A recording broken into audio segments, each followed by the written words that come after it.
Hello.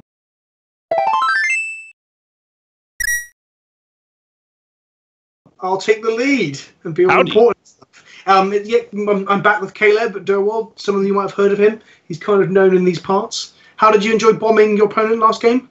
I enjoyed bombing my opponent very much. You bombed the shit out of them in that second game. Exactly my type of bag right there. That cannon list was incredible. It was just every possible interaction we could think of. It just was not going to work because cannon list. I wasn't really sure what my opponent was on, and I thought there was an outside chance they were on Storm from the two cards I saw from their deck. Yes, that's what Jarvis guessed. I'll just play one Canonist. That'll hedge my bets. And then I thought you were just hedging against Snapcaster Mage, but the Storm thing does make sense. Yeah. Well, it ended up messing up his multiple ponder hands, so you did pretty well. It worked out.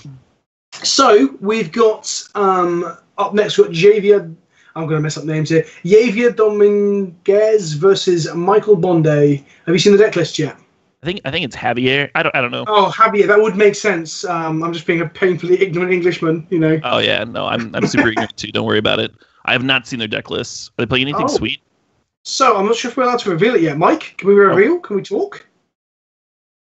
Okay, so it looks like Javier is on some form of Cephalid breakfast. Oh my, Cephalid breakfast? There are Cephalid illusionists and there are Shukos in the list. What a blast from the past. Here we go. It's got Stoneforge Mystics, Recruiter of the Guard. Recruiter of the Guard. Lord of Extinction. I'm so excited. The Mimeoplasm has got all the All-Stars of Legacy here, boys. This deck is spicy. I remember people testing Mimeoplasm in this way back when it first got printed, and then I never saw it in Legacy again. I mean, this deck looks looking at the cards involved, it looks like some hybrid between Cephalid Breakfast and a bit of like Nick Fit playing. I've never seen Mimeoplasm in this deck, so I'm just like, is that a Nick Fit list? And then I'm looking at all these Shukos and Dread Returns. I like the Stoneforge Mystics. Just like if your opponent, like for one, it can go get a Shuko, which is part of the combo. That's great. It's a combo piece. And then if they like just play a graveyard hate spell or something, you can just be like, all right, go get a Batter Skull.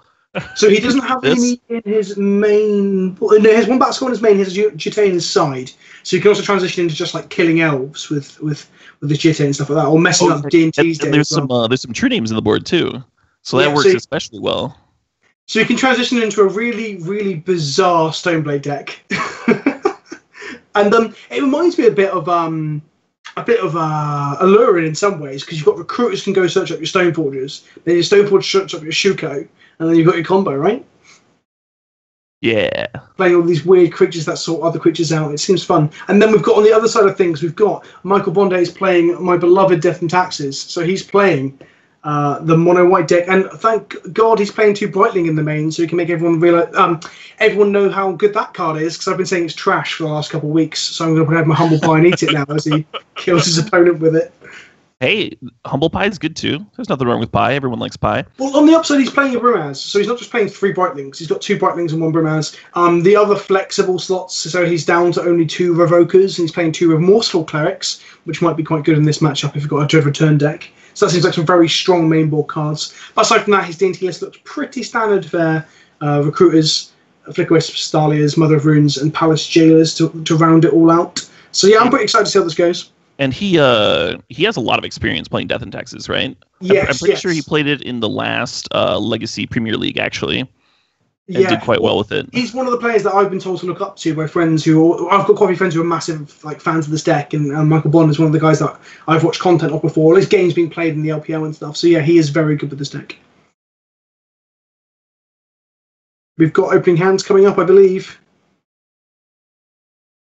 I'm excited to see a Brimaz in play. I just want to see a Brimaz holding a sort of Fire and Ice, swinging for the back benches. Oh, I might get my wish. There's a Brimaz in his hand, but no coloured mana to cast it. Yeah, you can't keep that, I don't think. Yeah, that hand is terrible. I'm not sure about the Cephalid nonsense hand above. He's got 2 lands, a Stoneforge, and an Aether. That seems like it'll get in there. Force of Will as well. That seems like a great hand. Turn 1. I don't know if you're viling or pondering. But the Stoneforge Mystic can go find Shuko, so that's half the combo right there. And then you're playing a 2-card tutor, right? Yeah, you're playing a 2-card combo, so you just need to find the Cephalid at this point. Excellent. So yeah, we're going to see. We're almost certainly going to see a mulligan from Bonde here. Is it Bonde or Bonde? Am I just being really ignorant again? Oh, don't no. I have friends point to him across the room at GPs and go, "That guy's really good with D&T." And then I don't even know how to pronounce his name. I'm such a bad fan. We've got a Caracas that can play a mum, and then he's just praying to scry land to top for Thalia. This hand does not seem very good either, but it depends whether he wants to go to a 5. Oh, he's kept it. Okay. Did we see the scry? Are we aware of what he has scried? I didn't see the scry, no. Does Death in Texas play Cavern at all? Sometimes there's 1 or 2 of. In his case, he's playing 1. Plains to the Scry, so we've got a second land coming. The thing with Cavern now in this version of D&T as well is that we're getting less and less humans. Like Brightling's a shapeshifter, Remorseful Cleric's a spirit cleric, so there's less and less humans, so Cavern's much more difficult to play with. I mean, I was just thinking that could be one way to get Thalia through the opposing Force of Will, but I'm not even really sure how much Cephalid Breakfast cares about the Thalia. Yeah, exactly. I mean, as far as I understand, again, the Cephalid Breakfast is a deck I'm not too familiar with. I see people play it, I recognize the cards, but I'm never quite sure on the sequencing. I'm lucky enough to never have died to a Shuko being multiply attached to stuff. The last time I played against Cephalid Breakfast, my opponent viled in a Grand Abolisher, and my board had like multiple Tormod's Crypts, and my hand had like multiple instant speed interaction spells, and I just died. I felt so invincible, and then felt so very the opposite of invincible. As I said during your game, there's a lot of 2-mana white creatures that do God's work in Legacy. And Grand Abolisher, weirdly, is one of them. You don't see very often, but when he's there... The Ponder Seas, Underground Sea, Daze, Brainstorm. The Brainstorm could work with the Stoneforge Mystic as a shovel effect. I'm not sure if they want it, though. We'll see. So just for people at home to go through what Cephalid Breakfast is aiming to do, the combo is, so Stoneforge, correct me when I'm wrong here, Caleb, because I'm going to surely not get where we're going with this, but so we've got a Stoneforge Mystic going to get a Shuko, which is an artifact that equips for 0, that's the main thing. Then you play your Cephalid Illusionist, and you move the equipment back and forth. Cephalid Illusionist, when it's targeted by an ability you control, mills yourself for, is it 2 or 3? 3, which puts everything in your bin, and then you combo kill people by doing that. So in this case, you have Dread Returns and huge threats or combo killing creatures. What's his kill of choice here? Just a big old Lord of Extinction, is that correct? Yeah. And then he can use the 5-mana card we were talking about earlier, the bug one. Oh, the Mimeoplasm. Right. I think that's used somehow. I mean, the Mimeoplasm can be a Lord of Extinction that also happens to trigger and find an equipment. Or it can also be a Lord of Extinction that just happens to be also a recruiter card. Because it takes the power and toughness of one creature via counters and takes the static abilities of another, basically, to sum up in short. So he can do all sorts of crazy stuff with Mimeoplasm. That's what I'm excited. I really want to see a Mimeoplasm. I want to see Brumaz win, but I'm also excited to see Mimeoplasm smash some faces in. Oh, it finds a Murderous Redcap for the ability. So you Mimeoplasm exile Lord of Extinction, and then you get Murderous Redcap's ability to just one-shot them. Yeah. Right, I'm with you. Because Murderous Redcap, when it enters the battlefield for people at home again, it deals damage equal to its power. I mean, I always think it's 2 damage, but actually it's power. So if a Lord of Extinction, a Mimeoplasm comes into play with the power of Lord of Extinction, but the abilities of Murderous Redcap, they're going to take 30, 40, 50, 60 damage and die. And note that if any of those cards get trapped in the Cephalid Breakfast player's hand, they not only have Brainstorm to put them back into the deck, but there's also a couple of Cabal Therapies in there. So if they've got a hand that's like where like Mimeoplasm and Dread Return and stuff trapped, they can just target themselves with Flashback to Cabal Therapies. And wow, okay, that's interesting. I mean, we've got chat saying that actually Walking Ballista is arguably better than Murderous Redcap now, but apparently, according again to chat, that is bugged. Mimeoplasm plus Walking Ballista and Lord of Extinction apparently doesn't work right now. Okay. So that's interesting. So MTGO is a quality program. we all know and love it. So we've got. I like how Dominguez is aware of the bug though and is playing the appropriate version of this like. It suggests he might have played the deck before. So we've got a board here of Mother of Runes stopping interaction on the Thalia. Not that Cephalid Breakfast plays much, if any, main board removal. I'm just casting an eye over the list. Other than Murderous Redcap, he actually has no way to kill creatures in his main deck. And then we've got a Stoneforge Mystic that's going to get an equipment that can help end the game. Meanwhile, would you say that Cephalid Breakfast is spinning its wheels a little bit here, or is it getting ready to assemble its combo and kill? Well, it still needs a Cephalid. The Stoneforge Mystic's going to be a nice end of turn shuffle effect to shuffle away these dead cards. And that's going to go find Shuko.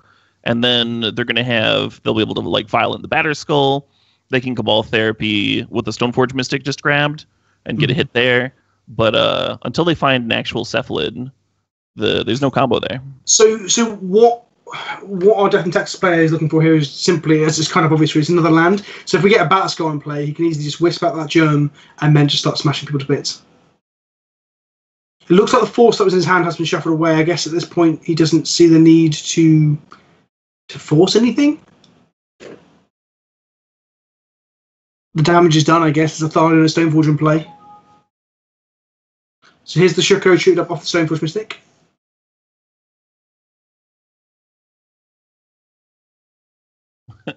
Filing in the Narcomoeba. The Narcomoeba is going to be able to flashback the Cabal Therapy, so... So actually, this is one of the things with Stoneforge Mystic, as good as the card is, when you've got things like Cabal Therapy, you normally lose your equipment to... That's a Nomad's Encore. So what does that do for this combo, Caleb? Well, he can play the Shuko for 2 mana, and he can play the Nomads, and he can... Oh wait, Nomads and Shuko are like the same part of the combo. It's 2 halves of the same piece. Never mind, it doesn't do anything for the combo. Right. So it has a 0 mana cost ability that targets, doesn't it? Right, yeah, similar to the Shuko. Just infinite equips or infinite targets. So he's targeting with Cabal Therapy. We're too busy chatting away about just Cephalid Breakfast and how it interacts on Modo to see which card was actually revealed off of this Stoneforge Mystic. So one of the cards in our Death and Taxes player's hand is known and one is not, I believe, because Stoneforge Mystic shoot one of them. Oh, there we go. We can see the revealed. Yep. Oh, there we go. Jitter's gone. Name's the known card. Yeah, one of the cool things about Cabal Therapy and Legacy is that there's a decent number of decks that are just showing you their hand. And obviously it's so good once you actually... Well, Probe is gone now, but when you used to Probe with the Pyromancer in play, then cast a Cabal Therapy afterwards, it was... I think the kids call it literal gas. So much gas for days. Literal. I'm pretty glad that Probe's no longer in the format. I was a Probe hater. Oh, there's the other land. So... This Batter Skull is not going to cause much of a roadblock for very long. Obviously, we've got the bouncing it back to hand and redeploying it with Stoneforge Mystic, but that becomes clunky, obviously. And then when you've got Wisp in play with a Fire and Ice attached to it, it's a reasonable clock as well. So Michael Bond was not aware of this Batter Skull, right? Because the Stoneforge Mystic hadn't found Shuko. So the Batter Skull was naturally in his hand. So this is a Crouching Tiger Hidden Batter Skull, which is brutal for Thalia here. Yeah, I mean, he can give it protection for black, so it's not the end of the world. But then the Batter Skull will be able to smack him for 4, and exactly. And I guess Bonde. I'm going to keep saying Bonde. I'm so sorry. Bonde is probably aware that Cephalid Breakfast isn't going to interact very much, so he's safe to give protection from black here because he's not get blown up by like a Plowshares or a Fatal Push. Oh, but he just bounces the Thalia. Oh, okay, yeah, correct. Just to bounce it back. Var ticks up to 4. But then he just passed the turn back. He didn't replay the Thalia. Interesting. Because he wants to activate Stoneforge Mystic to get the Fire and Ice into play. Makes sense. Yeah. But then he could hypothetically be representing a like a Swords here or something. Exactly. And the other thing is, once Fire and Ice is in play, next turn, if he draws a land, he can deploy Thalia, equip Fire and Ice, and he's got a first striking 4/4. 4/3, sorry. So he can actually block the Batter Skull. I was kind of thinking he was going to just give protection and then Flicker Wisp blink the germ and not have to deal with it, but this is probably much better. This might be better in a longer game where he's not trying to race this Batter Skull bouncing nonsense, but then again, who's favoured here? The D&T player putting down almost no pressure or the combo deck looking for one more combo piece? I have no idea, actually. I think my money's on the combo deck with Ponders and Brainstorms, I think, at this point. Because both decks have tutors, right? Both decks are playing Recruiter of the Guard, and the Death and Taxes player does have Revokers in their deck. So Revoker's probably his trump card against this. He needs to get down an aerial threat that can just slam in over and over again. Although there are multiple different things to Revoker, right? There's the Nomad's Elcor and the Shuko. It'd be difficult. So he's aware of Shuko right now. He's not aware of Nomad. Mm-hmm. It looks like Javier is considering moving the Batter Skull over to the Narcomoeba to start getting hits in. Yeah, seems reasonable. I mean, that 5-point life swing is quite big when you're playing against a White Green deck. It gives him more time to find the combo. Time is good. So time is definitely favouring Javier here. Well, you don't see a Narcomoeba equipped with Bat Skull very often. That is not something that we see. Not a common play, no. Yeah. So we've seen Bomb go off today, which is again not very common. Never seen this. So this could be a very good play from Cephalid Breakfast here because, like I said, taking away the germ that gets rid of a body. So this way he's had to flicker the Narcomoeba, so that just comes back and he just re-equips it next turn. Now he's got a 5/5 in the air. The Fire and Ice is good though because it gives this flyer protection from the colour, so it can both block and or swing through. And the Mother Runes can fog this turn as well. Yeah, exactly. So he's redrawn a Force of Will, a card that he shuffled away earlier because he thought it wasn't valuable enough. So that's not great for him. That's not the best of draws. He can hard cast it though. So I mean, there's no Vial, there's no Cavern. So if he's scared of the next Flicker Wisp that's going to start chaining the Flicker effects to end of turn, then he can just force the other Wisp. But to be honest, there's only a Fire Ice attached to a Wisp soon, so it just doesn't seem good for Javier here. What do you think about flashing back Therapy on this turn? Is it worth? Is it useless? He knows of Tharley, he knows of nothing else. I mean, he's even naming Tharley or blind naming. Well, he saw his hand with the ball therapy earlier, right? Of course he did. Of course he did. My apologies. So he's actually got loads of information. So I guess none of those cards matter too much. Yeah, I think it's just Brightling. So most importantly here, Michael has drawn Recruiter, which goes and finds Revoker, so he can go and get his trump card now. He can also set up plays like if he draws another land, getting Palace Jailer to take away the Cephalid Breakfast player's only creature, for example. But I don't think that's the right line because he has a multitude of creatures. This deck has got so many creatures in it. I don't think any of these cards matter. Should go for one more life. Why not? Yeah. I think Death and Taxes won't turn the corner. It's not really done much taxing. It's not really done all that much disruption. It's just a sword on a Flicker Wisp. What else do you need? Exactly. It's definitely the beatdown in this. Well, there's a lot of beating going back and forth, to be fair. This Battle Skull is going to cushion the life total for quite some time. And I mean, he has gone to 9, so he's gonna have to deploy the other Wisp to A, fog something, and B, slow it down. And this Nomads is not vulnerable to the Sword of Fire and Ice ping because he can just use the Nomad's ability to redirect the Narcomoeba. Maybe shortly you might see a Nomad with a Battle Skull on it. That'd be if this Narcomoeba gets Path, for example, that'd be another sight you never see in Legacy. So the Fire and Ice is going to go upstairs, right? He's not going to fire at that Nomad. Yeah. Yeah, 100%. So Michael's going to play a Wasteland here. I don't know if he fires it off because the mana is quite useful for him being able to re-equip equipments and play more creatures in a turn. Mm-hmm. I think keeping the mana is better now. There's this thing where players always fire off the Wastelands. I mean, he could do it if he really thinks that keep starving the mana is worth it, but if he'll fire off Wastelands too early, I feel okay. He probably knows better than I do. Let's be honest, but I mean, with another land in hand, he could have recruited for Revoker and played it next turn as well, which can either solve the Battle Skull problem or solve a potential combo problem as well. I guess the Wasteland is mostly just to keep the Breakfast player from just re-equipping the Battle Skull. Sure. So I guess it's doing the same thing as my Revoker line, but without an extra life point swing. You just I've as I say, I hope he doesn't draw another land, but I've done that many a time in Legacy. It's just like, let's hope he doesn't draw a land after I Wasteland him.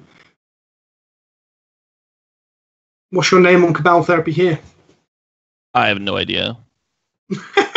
It's a deeply complex match, isn't it? With loads of weird stuff going on.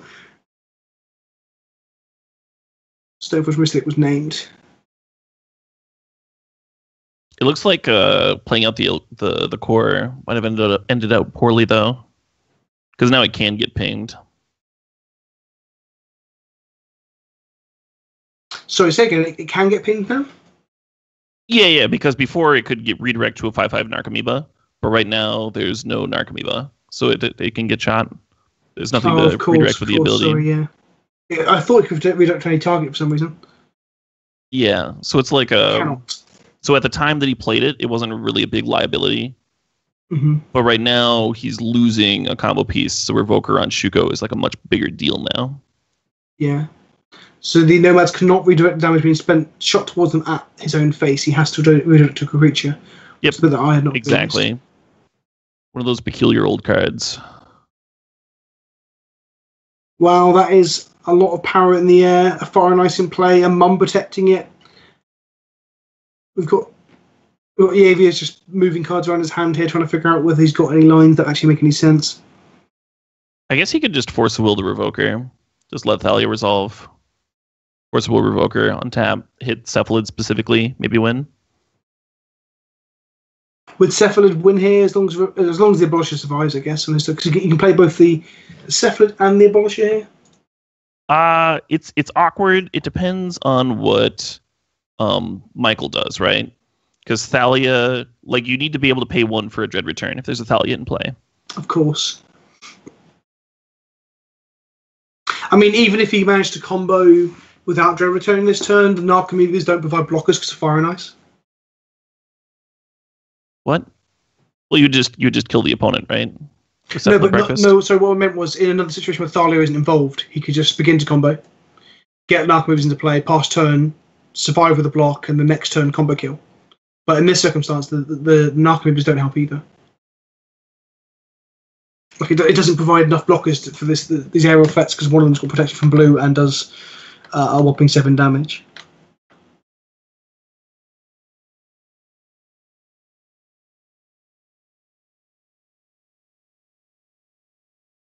So here comes Reflexion Revoker, which is going to get forced. I imagine, yeah. Yeah, 100%. He's to top deck a Cephalid this turn. But if Thalia is cast, he just cannot win, right? No, that's incorrect. He doesn't have the Grand Abolisher is not part of a combo. It's a protection piece. No, it is a protection piece, of course. So I'm saying so he can just play a Cephalid and Shuko it and win. If he had drawn one, he didn't. Could he have Shukoed over and over?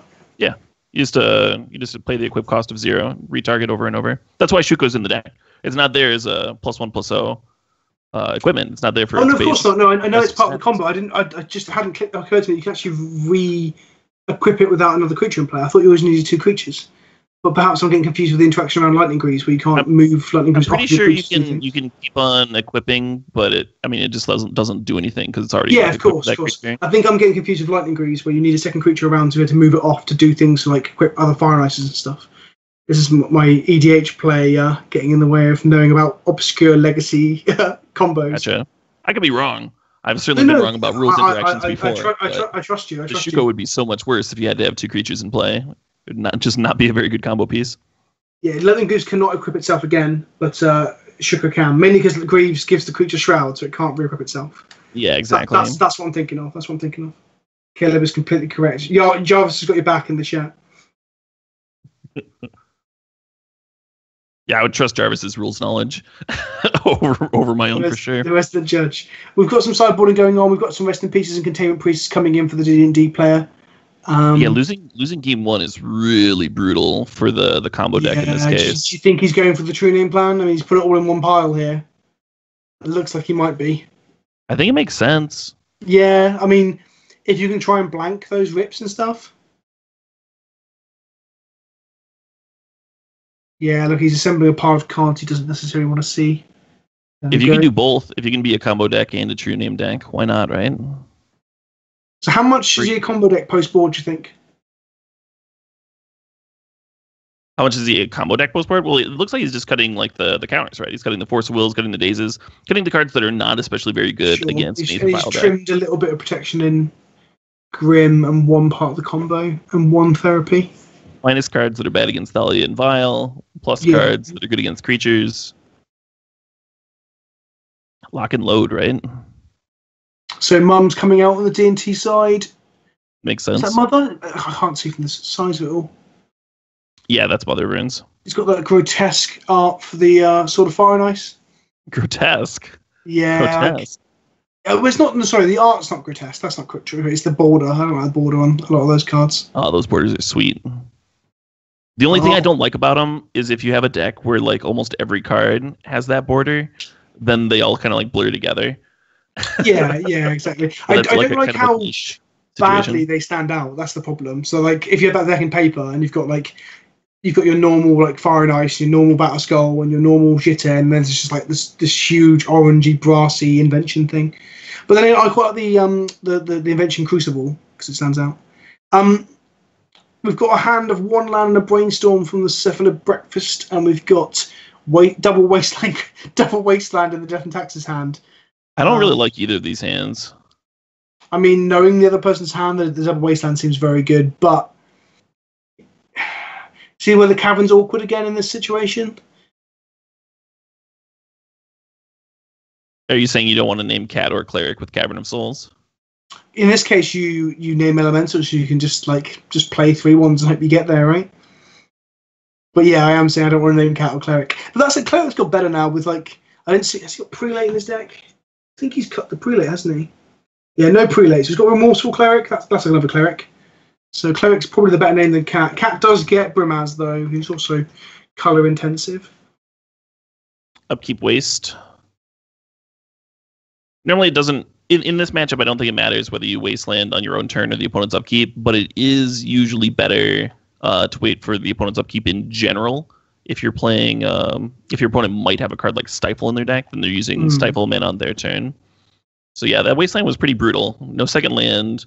Yeah, like I said, knowing the hand, that seems sweet.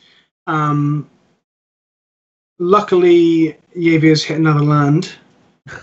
But is he getting a basic? That is the question. No. So we're about to see. Does not see another land. He drew Aether Vial though, so Wasteland's going to hit his Tundra here. Oh no, it's not. Okay. Oh no, definitely is. Definitely is. Of course it is. Of course it is. Deploy a clock and then blow up your land. This, guys, this is magic. This is Legacy. So can Javier rip another land for this vial? I think that might be the best, like, Flicker Wisp, blink my own land I've seen out of Death and Taxes. Usually it's not that good. No, you get to bluff Path to Exile against the enemy player and die. That's my experience.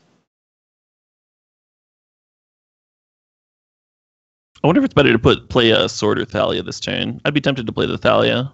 Oh, yeah, definitely. Oh, no, he's going full beat down. Also, if he flickers his face... This is good. Yeah, he's going to take his Oath of Bar instead. Okay. So, if he took the Tundra here, it would have cut him off mana for another turn. But it doesn't really do anything, because he gets the Tundra back at end step, and if he had removal like he does, it would have still been cast anyway to kill. You're saying Flicker Wisp, blink the Flicker Wisp to exile the Tundra just for a turn? Possibly. I think that would be worse than playing Thalia, yeah, because playing Thalia does basically the same thing. It does exactly the same thing, exactly. Exiling Vial makes sense, though. I mean, I wouldn't be playing around Plowshares, and he didn't Plowshare the Cleric, interestingly, because he just wants to turn the clock down instead. Yeah, there's another turn on the clock this way, because he can take another 5 just from the creatures on board. This is Cephalid Breakfast feels like the puppy being kicked in this matchup right now. No, it's over. It is over. Brutal stuff. Anakin, the D&T players are taking over. The old one-lander versus double wasteland. Yeah, that was an exercise in how to lose to a wasteland, I guess. Do you think keeping a one-lander with one counter against the wasteland port deck was a bad idea? I didn't like either of those hands. I thought the Death and Taxes hand was like too slow and stuff, but then it ended up just being like just fine, you know. Well, that's what happens in Legacy. Like your hand exactly. And he got to deploy his wasteland. Sorry, I don't want to talk over you there. Sorry, buddy. Oh, you're fine. I do that too. He got to deploy his wasteland, flicker it out, and then just the tempo plays to allow his 3/1s just to get in there. It played out very well. So I think I would have kept that D&T hand and rather go to 6, but I'm also a terrible player and I hate mulligans, so I would probably have been punished as well. For sure. Well, we've seen some interesting games of Legacy, even though they've both felt quite one-sided. Yeah. Am I in the next match? Do we play the winners bracket first? I do not know. Oh man, I am playing in the next match. That's hype. It's exciting. So you're going to get to play against D&T. Death and Taxes, the Walking Ballista deck versus the deck full of X1s. Let's see how that goes. Yeah, Walking Ballista has really made a lot of matchups better against D&T. Like Food Chain used to feel very favourable for D&T, but now, nowhere near. Everything dies to Walking Ballista. Feels pretty savage. As you guys